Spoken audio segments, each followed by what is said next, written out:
Buenas tardes, muy buenas tardes. Vamos a orar. Señor, muchas gracias, Señor. Gracias, Señor, porque la tierra, toda la creación la hiciste en 6 días, hasta el momento de crear al hombre y la mujer. Después de eso, tú dijiste que el siguiente día el Señor descansó.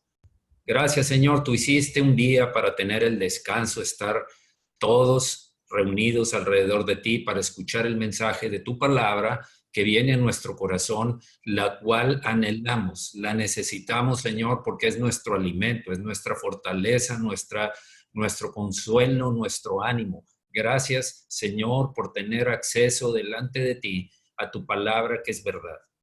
En el nombre de Jesús recibimos el mensaje que tú envías hoy para nosotros, Señor, dedicado a nosotros. Queremos oír lo que el Espíritu dice a nuestra iglesia en el nombre de Jesucristo. Amén y amén. Bienvenidos.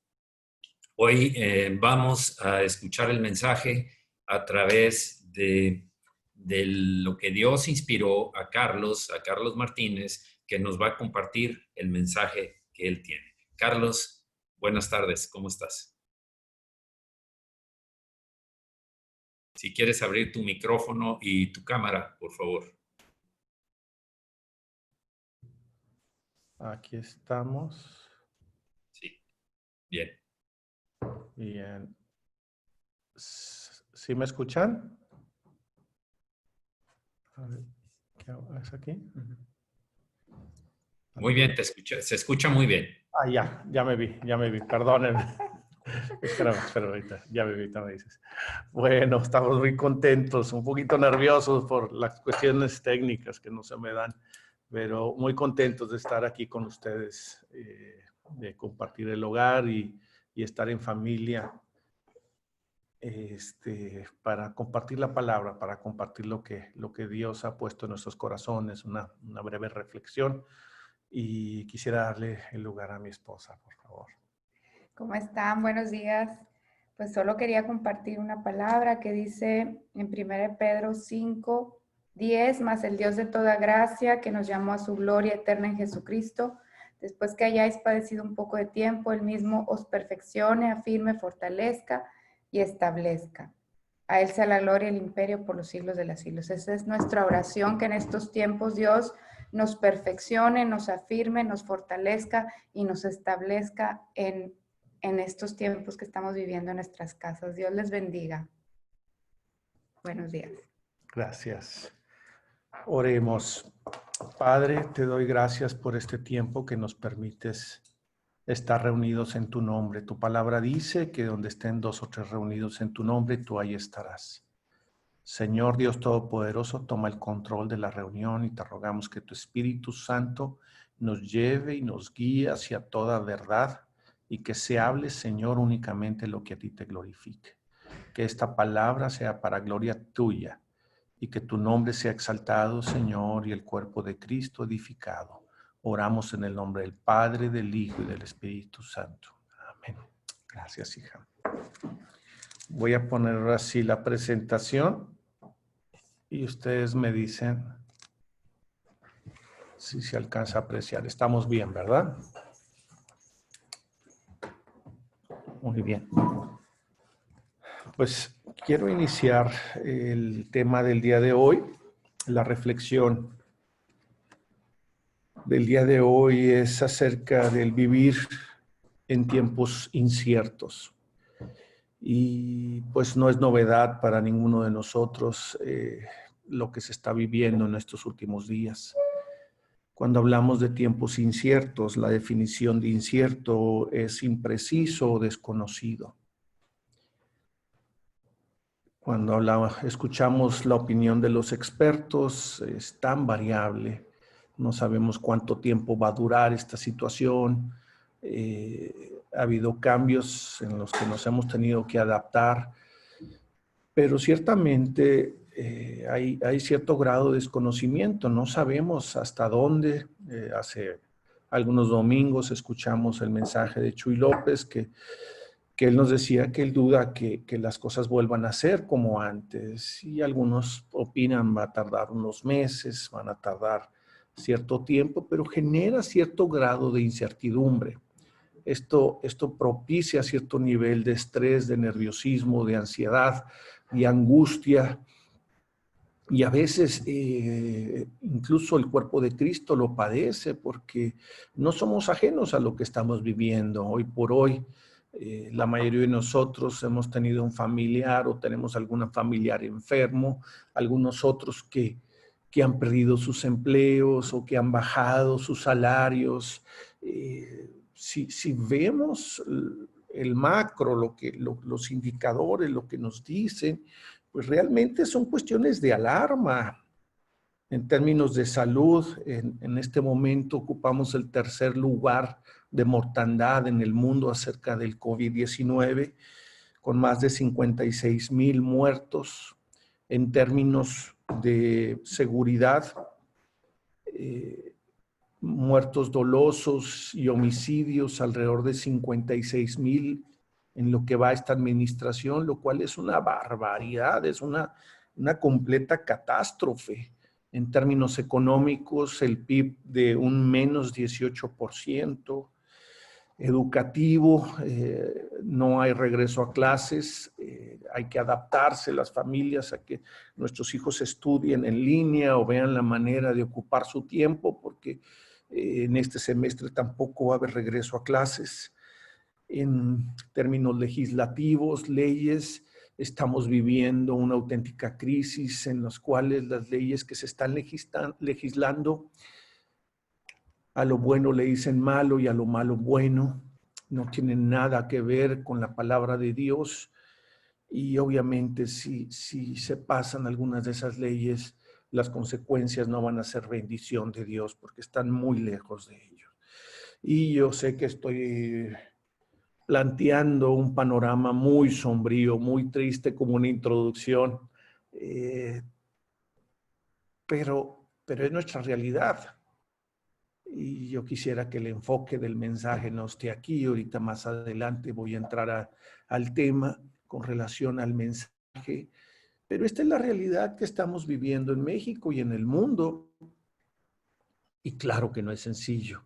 Y claro que es una situación complicada. Y claro que son tiempos de crisis. Y a todos nosotros, sobre todo los que tenemos cierta edad, nos han tocado vivir varias crisis desde los periodos de López Portillo, el error de diciembre de Zedillo en los 90s y las devaluaciones. Y hace tiempo, cuando yo apenas iniciaba el negocio, le preguntaba a un amigo al cual yo respeté mucho, ya falleció, y su negocio tenía 40, 50 años, y yo creo que ya lo he platicado aquí. Yo le decía, porque yo realmente vivía una situación muy complicada económicamente hablando, iniciando un negocio como mucha gente que inicia negocios, es un acto de fe.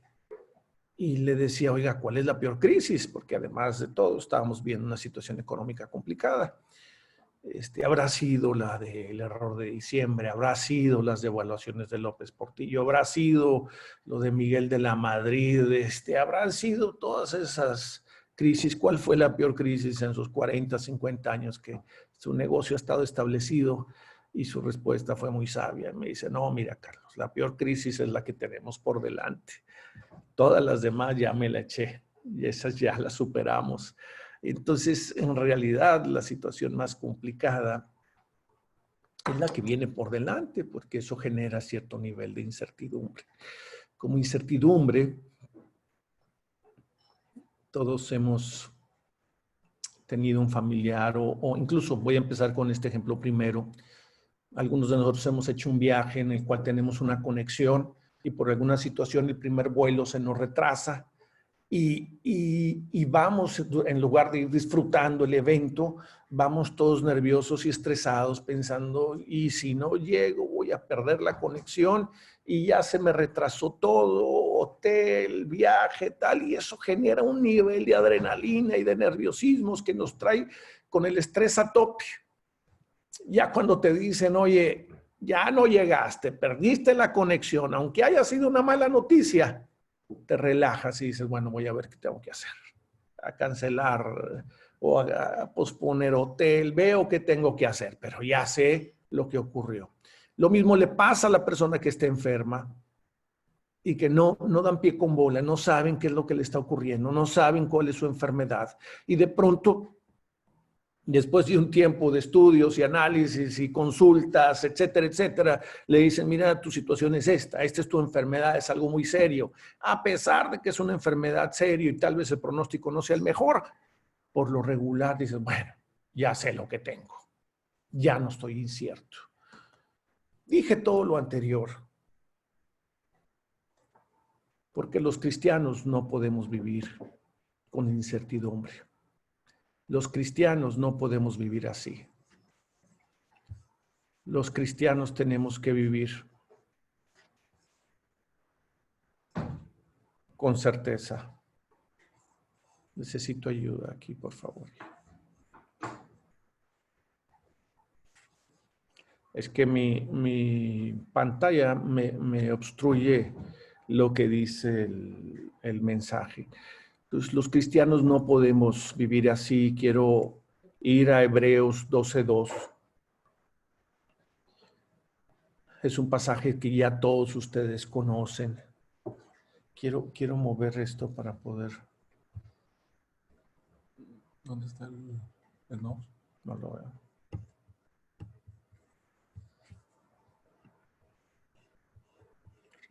Ándale, gracias. Ya, gracias a Dios. Los ingenieros me ayudaron con esto. Perdónenme, por favor. La palabra de Dios dice en Hebreos 12:2, puesto los ojos en Jesús, el autor y consumador de la fe, el cual por el gozo puesto delante de él sufrió la cruz, menospreciando el oprobio, y se sentó a la diestra del trono de Dios. La palabra nos indica, puesto los ojos en Jesús. La versión en inglés te dice, fijando los ojos en Jesús, enfocando a Jesús, sosteniendo nuestra mirada fija en Jesús, el cual es el autor y consumador, y otra versión dice el perfeccionador de la fe, que él sufrió la cruz, pero en este momento está sentado a la diestra del trono de Dios. Enfocados, estando nuestra mirada y nuestro pensamiento enfocado en Cristo Jesús. Quisiera, espero que alcancen a ver lo que tengo aquí en mi mano. Ahí sí, espero que la mayoría lo alcance a ver. Es una lupa. Es una lupa. Y cuando yo veo con la lupa algún objeto, cuando enfoco con la lupa durante un buen tiempo algo, lo que hace la lupa, lo que hace el enfoque es magnificar lo que estoy viendo, es ampliar, es dar una imagen ampliada de lo que estoy pensando, de lo que estoy meditando.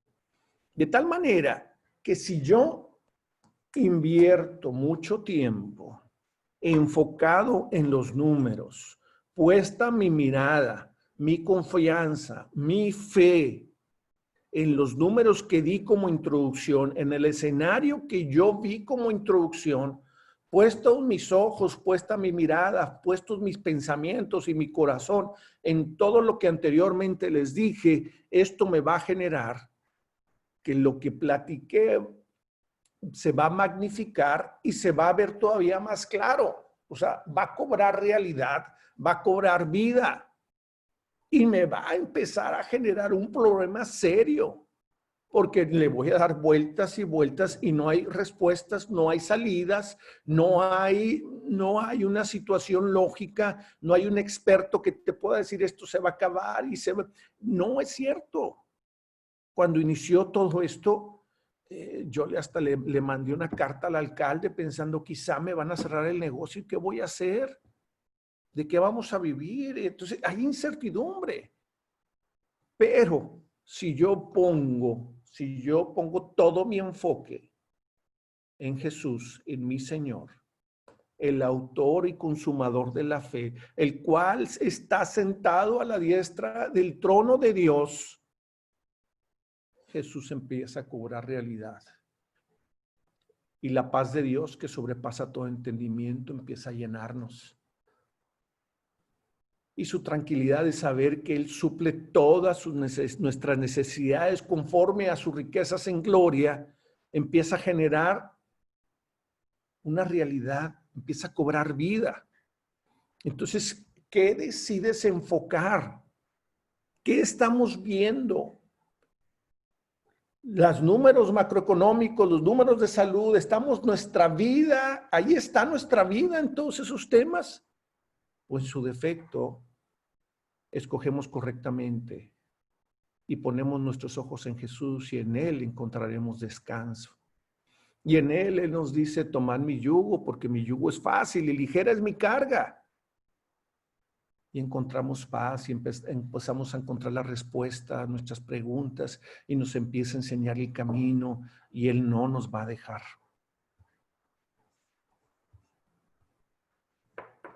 Ahora quiero ir a Mateo 16:21 para ver algunos ejemplos de lo que le estoy diciendo. Desde entonces comenzó Jesús a declarar a sus discípulos que le era necesario ir a Jerusalén y padecer mucho de los ancianos, de los principales sacerdotes y de los escribas, y ser muerto y resucitar al tercer día. Previo a esto, Pedro había tenido un gran acierto. Jesús le había preguntado qué dicen los hombres de mí, qué es lo que dicen, quién soy. Y Pedro le contestó, tú eres el Cristo, el Hijo del Dios viviente. Y es ya que Jesucristo, unos versículos antes de este pasaje, Jesucristo le dice, esto no te lo reveló carne ni sangre. Y Pedro obviamente se echó a andar, ¿verdad? Y Jesús empieza en el versículo 21 a declarar a sus discípulos que iba a padecer. Versículo 22, entonces Pedro, tomándole aparte, comenzó a reconvenirle diciendo, Señor, ten compasión de ti, en ninguna manera esto te acontezca. Entonces Pedro ya había acertado, le dio al blanco. Y ahora Jesús entra en otra etapa y les empieza a declarar lo que le iba a ocurrir, que era necesario que la escritura se cumpliese, que él padeciese. Y Pedro lo hace a un lado y le dice, mira, yo sé lo que te digo, Jesús. Ten compasión de ti. De ninguna manera te pase cualquier situación de lo que tú estás mencionando. Vean la respuesta de Jesucristo en el versículo siguiente.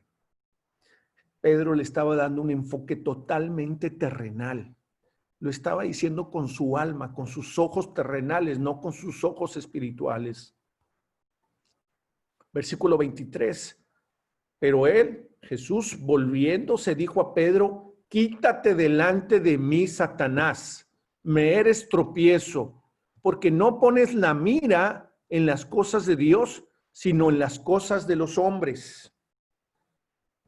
Y vemos lo antagónico del cielo a la tierra, Pedro, de haber dado una revelación tremenda, se va hasta los suelos.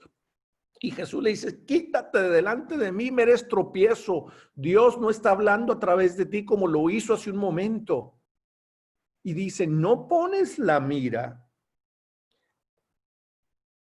La versión en inglés dice, set your mind. O sea, no pones tu mente en las cosas de Dios. Y en el griego, en el original, dice froneo, algo así se pronuncia, que quiere decir pensar o voluntad. De lo que se está refiriendo es lo que veíamos hace un momento, en fijar tu mente, tu atención, tu voluntad, tu pensamiento. Y le dice, Pedro, no estás viendo las cosas celestiales, sino que estás viendo las cosas de los hombres. Y en ocasiones los problemas empiezan a ver un laberinto, empiezan a crecer y a crecer y se vuelve un nubarrón, se vuelve una neblina, que no hay claridad de nada. Fíjense bien, yo no sé cuántos de ustedes sean afectos a los rompecabezas, pero si tú de pronto en una mesa grande reúnes a un grupo de personas y pones un rompecabezas compuesto por 10,000 piezas y les dices, ahora le vamos a armarlo, pero no tienen la imagen de lo que van a armar, la situación se pone muy complicada. No vas a ver inicio ni fin, todo va a ser complicado. En medio de situaciones complicadas, lo que requieres es ese cuadro de fe que implica poner el rompecabezas, la imagen del rompecabezas, y empiezas a armar pieza por pieza, paso a paso. Es un proceso lento, complicado, pero conforme avanza el tiempo, empieza a llenarse ese cuadro de fe. Así es nuestra vida. De pronto estamos armando un rompecabezas y se le está, y vamos bien y de repente se nos desarma en las manos y tenemos que volver a poner nuestra mirada, nuestro enfoque, nuestra voluntad, todo lo que seamos, nuestros sueños, en el autor y consumador de la fe. Y entonces ya regresamos y pieza por pieza empezamos a armar el rompecabezas de nuestra vida. Colosenses 3, del 1 al 2. Si pues habéis resucitado con Cristo, buscad las cosas de arriba, donde está Cristo sentado a la diestra de Dios. Una vez más, sentado a la diestra de Dios. Poned la mira en las cosas de arriba, no en las cosas de la tierra. Una vez más, es exactamente la misma palabra, mira, que tiene que ver con pensamiento, con voluntad, con poner un orden de ideas, con poner nuestra mente en las cosas celestiales. Yo sé que vivimos en la tierra, yo sé que vivimos de cosas materiales, yo entiendo perfectamente que no podemos estar día y noche solo buscando en la palabra y orando. Es decir, sí tenemos que estar orando sin cesar, pero todos tenemos obligaciones y responsabilidades que cumplir. Pero nuestra voluntad, nuestra fe, nuestra mirada, nuestro enfoque, nuestra lupa están en las cosas celestiales.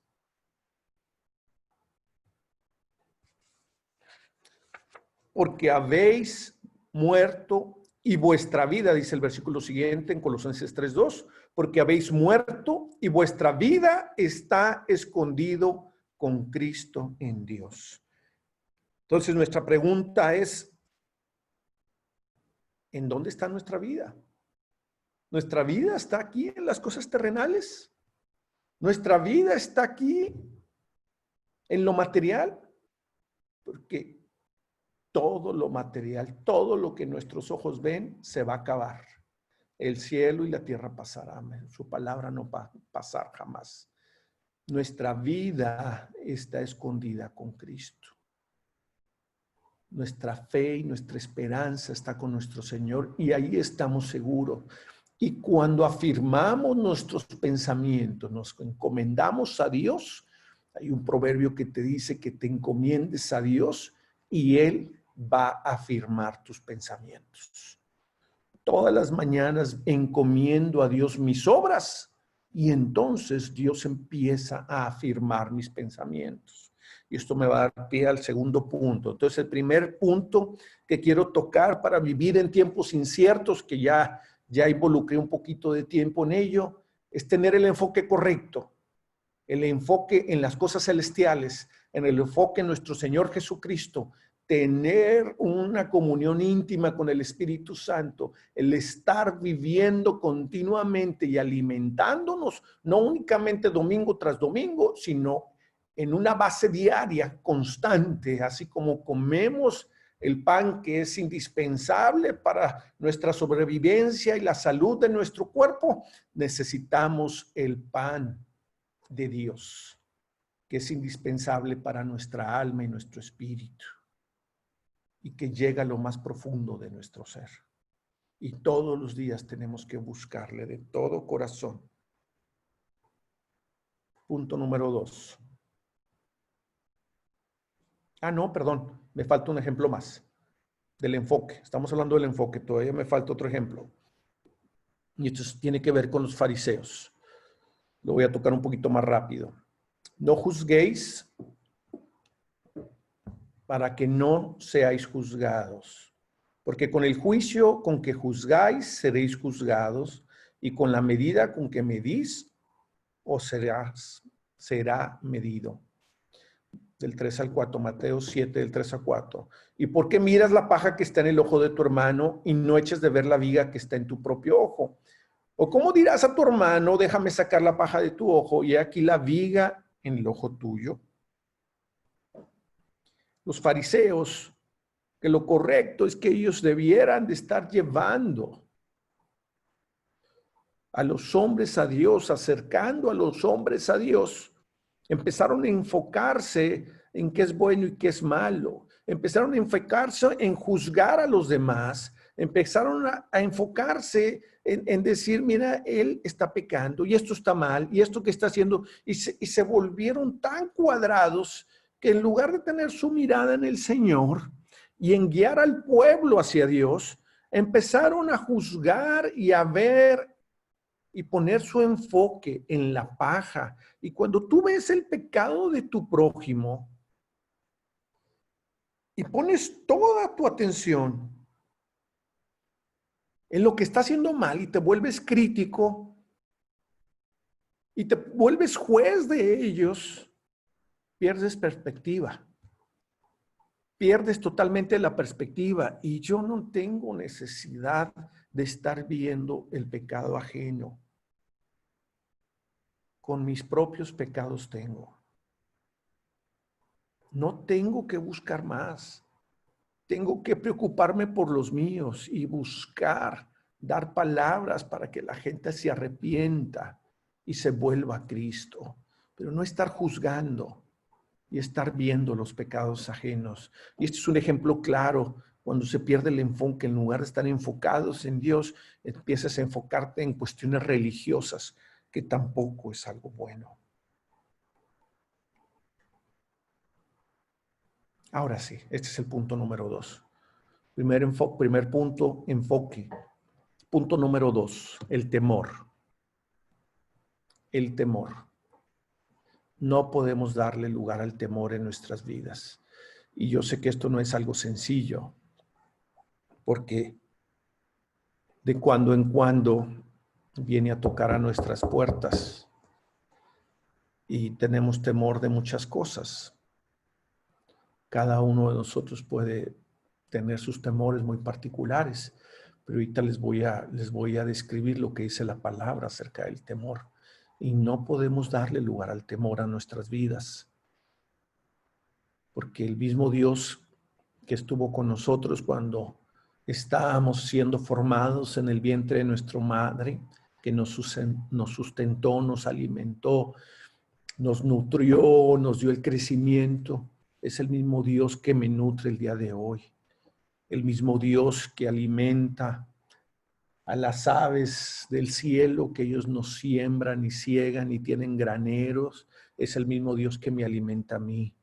El mismo Dios que viste a los lirios del campo es el que suple para mi vestimenta. Todo eso viene de la mano de Dios.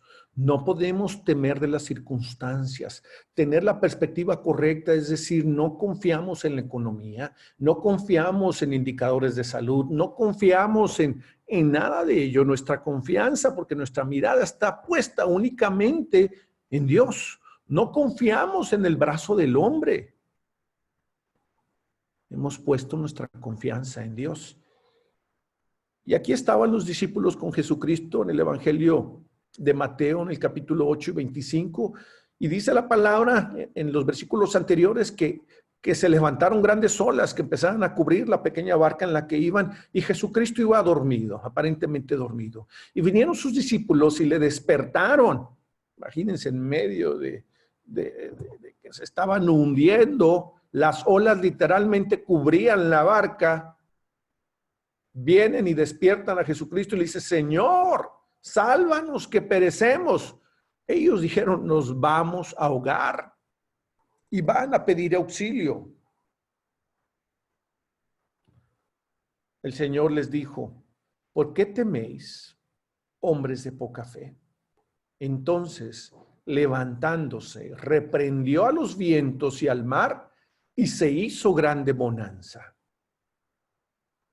Lo que Jesucristo les enseña es que el temor tiene que ver con poca fe, que le damos lugar a nuestra fe, que le damos lugar a la duda, que permitimos que se siembre una pequeña semilla, que no podemos permitir que albergue ideas en nuestra mente. Tenemos que desechar y sustituir esas ideas con la palabra. El temor nos congela, nos inactiva, nos distrae. El temor genera un nerviosismo bárbaro, nos quita el sueño. ¿Cuántos de nosotros no nos hemos levantado de alguna de estas madrugadas y no podemos conciliar el sueño por cuestiones que nos preocupan? Veo sus manos, hermanos. Un muchacho que trabajaba conmigo, yo no sé si debería decir esto, un muchacho que trabajaba conmigo, cristiano, en una iglesia fundamentalista, era una iglesia pequeña y dice que recibían apoyo de unos americanos, entonces iban al salón de los niños en la escuela dominical y les decían, a ver, niños, ¿quién quiere un gansito? Y todos los niños levantaban la mano, les tomaban una foto y decían, niños reciben al Señor. Veo sus manos, hermanos. Y esas cosas no deben de pasar. No sé jugar con eso, pero bueno, veo sus manos. Pero en realidad yo sé que muchos o algunos de ustedes se pueden estar identificando en lo que les estoy platicando. El temor nos congela. Pero ¿saben qué? Les voy a platicar otra anécdota pequeño. Cuando en Monterrey se vino la ola de inseguridad, que nosotros no estábamos acostumbrados a vivir así, y me empecé a llenar de videos y de cosas, de secuestros, de levantamientos, y empezó el temor. Recuerdo mucho que un hombre muy sabio también, un abogado, creo que es magistrado, le platicaba a su familia y por ende su familia a nosotros, y le decía, no podemos entregar las calles de la ciudad. No es posible que a las 9:10 de la noche no haya un carro. Estamos entregando literalmente la ciudad. Yo me acuerdo que en medio de una de esas crisis que yo vi como en un video estaban lastimando a alguien, yo dije, no puedo permitir que a uno de mis hijos o de mi familia le pase esto. Vero se va de Monterrey, yo me quedo a trabajar, no tenía las condiciones para irme, pero estaba a punto de tomar decisiones fundamentadas en el temor. Entonces, por favor, no tomemos decisiones en base al temor. Yo sé que es algo real, yo sé que son escenarios complicados, pero busquemos la guianza de Dios, busquemos el buen consejo. Gracias a Dios no hice nada, busqué al Señor, vino su paz sobre mí y di marcha atrás y no hubo necesidad de más nada. Esto no es una crítica para la gente que tuvo que salir, todo lo contrario, pero no podemos tomar decisiones en base al temor. Tenemos que tomar decisiones en base al Señor, a lo que el Señor nos dice. Este proverbio me gustó muchísimo, Proverbios 29-25. Nos dice, el temor del hombre pondrá lazo. Esto lazo busqué el origen y de a lo que se refiere a ese lazo que usaban los cazadores, es decir, las trampas que usaban para cazar. Entonces el temor es una trampa, mas el que confía en Jehová será exaltado. Una vez más, la antítesis de la confianza y de la fe es el temor. Es el temor. No permitamos que el temor haga nido. No permitamos que el temor crezca en nosotros. Vayamos a la palabra. La fe es por el oír y el oír la palabra de Dios. Meditemos en su palabra. Vayamos a la paz de Cristo. Veamos lo que Cristo nos dice. Enfoquémonos en Él. adoremos un momento y todas esas ideas de temor se van a ir disipando porque su Espíritu Santo las va a reemplazar. Punto número 3. Sé el primero en ayudar. En este tiempo hay muchas oportunidades para ayudar. Porque tuve hambre y me disteis de comer. Tuve sed y me disteis de beber. Fui forastero y me recogisteis. Estuve desnudo y me cubristeis. Enfermo y me visitasteis. En la cárcel y vinisteis a mí. En este tiempo hay mucha necesidad. Y nosotros podemos ser una fuente de bendición para mucha gente. No se requiere mucho en ocasiones, así como lo dice este pasaje. ¿Tienes algo que compartir para comer? ¿Tienes algo que compartir para quitar la sed? ¿Tienes algo para recoger al forastero, alimentarlo, vestirlo, cubrirlo, para estar con el enfermo, para dar una palabra de aliento, para dar una buena nueva? Todos nosotros recordamos un acto de alguien que Dios usó para bendecirnos en medio de una dificultad. Yo recuerdo claramente cuando estaba empezando el negocio, tenía que hacer unas adecuaciones para el local, recién me estaba independizando y habían transcurrido como 3 semanas del mes y ya faltaba como una semana, iba a tener una sola semana de trabajo para todos los gastos prácticamente del mes, incluyendo la renta, y yo pensaba humanamente, imposible. Va a ser el primer mes de renta y le voy a quedar mal, me voy a retrasar en la renta, y clamaba a Dios para que Él supliese. Pero humanamente hablando, de acuerdo a los números que tenía el negocio, no había forma que yo reuniese el dinero para pagar la renta. En una misma mañana, así como se los platico, en una misma mañana, llegaron 2 clientes de toda la vida. Y uno de ellos me dijo, qué gusto me da que se haya independizado, era tiempo que tomara esta decisión y esto es un agradecimiento de nuestra familia. Y me entrega un cheque. Y le decía, no señor, yo nunca les he regalado nada, o sea, es un servicio que yo presto. No. Nosotros sabemos lo que es empezar un negocio y es algo muy pequeño. Quizá para ellos no representaba mucho dinero. Se va él y a la media hora, la hora, llega otro cliente y me dice lo mismo. Y en media mañana, lo que ellos me dieron representaba, no sé si el 50 o el 70% de la renta. Era una cantidad bastante significativa. ¿Y ustedes creen que se me va a olvidar alguna vez lo que ellos hicieron por nosotros? Que fueron siervos, tal vez no lo sepan, pero fueron siervos de Dios que estuvieron cuando más los necesitaba. Todos tenemos oportunidades para ayudar y no necesariamente, porque yo sé que no siempre existen los recursos para hacerlo, pero si en este tiempo vas a cambiar algún, no sé, refrigerador, algún mueble, alguna situación, y estás en condiciones de decir, mira, quiero bendecir a alguien. Si estás en condiciones y sabes de alguna necesidad y puedes hacer una llamada, y cuando hablas en el momento oportuno, Dios te va a usar. Y esas personas no se les va a olvidar jamás. Yo sé lo que te estoy diciendo. No se les va a olvidar jamás que Dios te usó.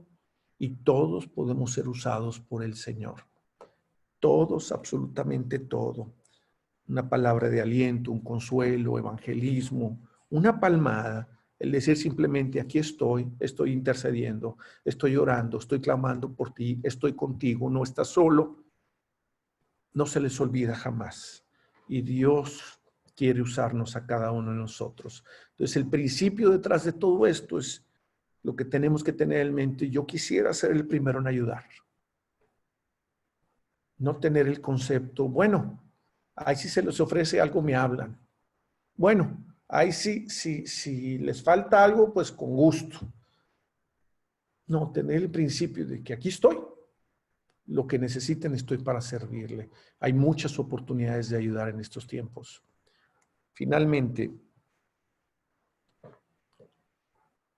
Deuteronomio 6, 5 al 6. Este cuarto punto tiene que ver con que ahora los tiempos cambiaron y ahora pasamos más tiempo en casa y tenemos como nunca antes, tenemos a nuestros hijos y a nuestra familia con nosotros. Y se nos brinda una oportunidad que no habíamos tenido antes. Y tenemos que aprovechar el tiempo. Punto número 4, aprovechemos el tiempo. Deuteronomio 6, versículos 5 y 6 dice, y amarás a Jehová tu Dios de todo tu corazón y de toda tu alma y con todas tus fuerzas. Y estas palabras que yo te mando hoy estarán sobre tu corazón.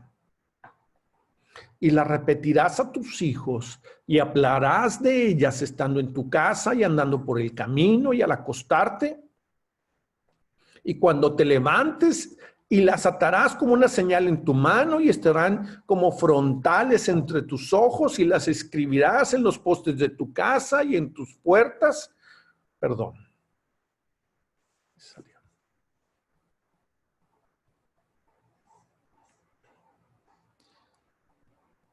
La palabra nos dice, vamos a amar a Dios de todo corazón.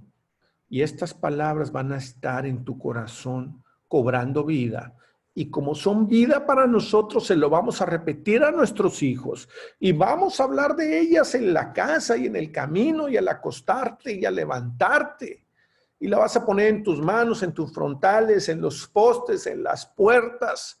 Aprovechemos el tiempo para compartir la palabra de Dios, para compartir vida con aquellos que están cerca de nosotros, que las redes sociales, el multimedia, la televisión, todo eso compiten contra lo que estamos hablando en este momento. Me da muchísimo gusto llegar a la casa y ver a Vero con mis hijos o con el menor que lo tiene leyendo la palabra y uno le ve la cara al niño y no siempre está feliz. Él quisiera estar jugando el Xbox, pero vas a escribir, se lo vas a decir y se lo vas a repetir y se lo vas a repetir y se lo vas a repetir.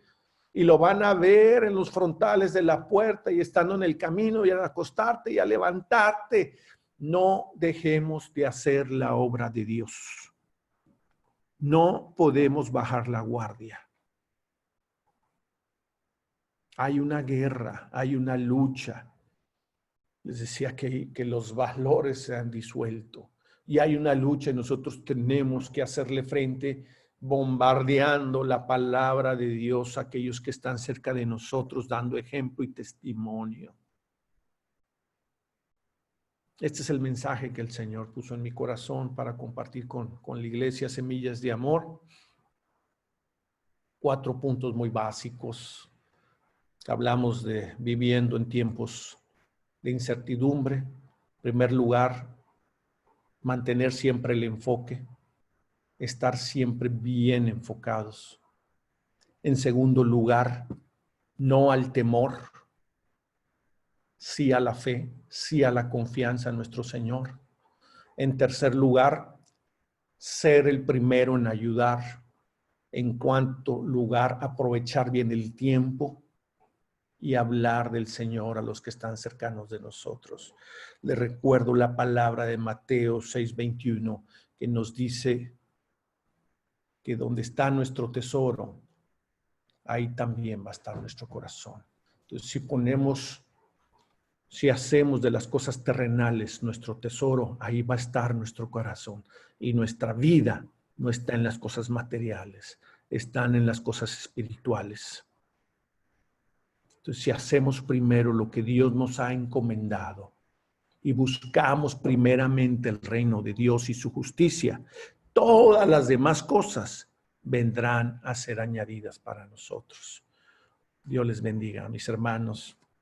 Muchas gracias. Amén.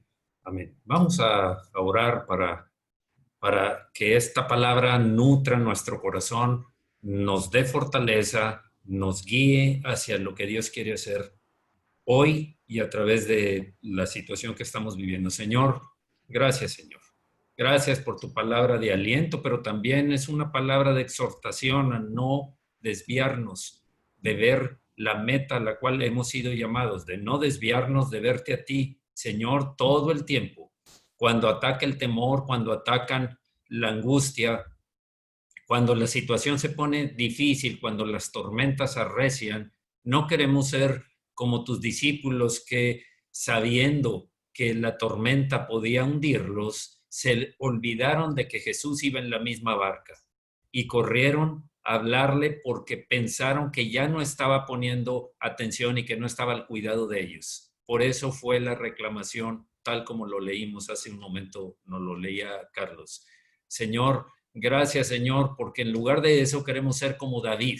David que sabiendo bien, como pastor de ovejitas, sabiendo bien la función del pastor, él se consideraba una oveja de la cual con toda seguridad iba a ser guiada a pastos verdes, a aguas de reposo, y aun cuando pasara por valles de sombra de muerte, aun cuando vinieran las tormentas, las amenazas, las circunstancias difíciles, sabía que aun cuando no te viera en ese momento, tú estabas ahí con él. Así es como queremos ser nosotros, Señor. Viéndote a ti a través de tu palabra, a través de la lectura de tu palabra, a confiar. Sabemos que entre más leamos la palabra, más aumenta nuestra fe. En la medida en que tu fe está debilitada, es en la medida, Señor, sabemos que es en la medida en que hemos dejado de lado tu palabra por las ocupaciones. Gracias, Señor, por exhortarnos, por animarnos, por consolarnos, por saber que aún las cosas que están sucediendo hoy en día obran para bien a los que amamos a Dios, porque nada nos podrá separar de tu propósito, ni tribulación, ni muerte, ni persecución, ni angustia, ni hambre, ni peligro, ni cuchillo. Nada nos podrá separar, ni lo alto, ni lo profundo, ni ángeles, ni principados, ni potestades. Gracias, Señor, porque estamos firmes pensando, aun cuando caemos en la debilidad, tú nos fortaleces, nos levantas, Señor, nos das nuevas fuerzas y nos haces andar como el siervo en la libertad, buscando el correr para hacer de su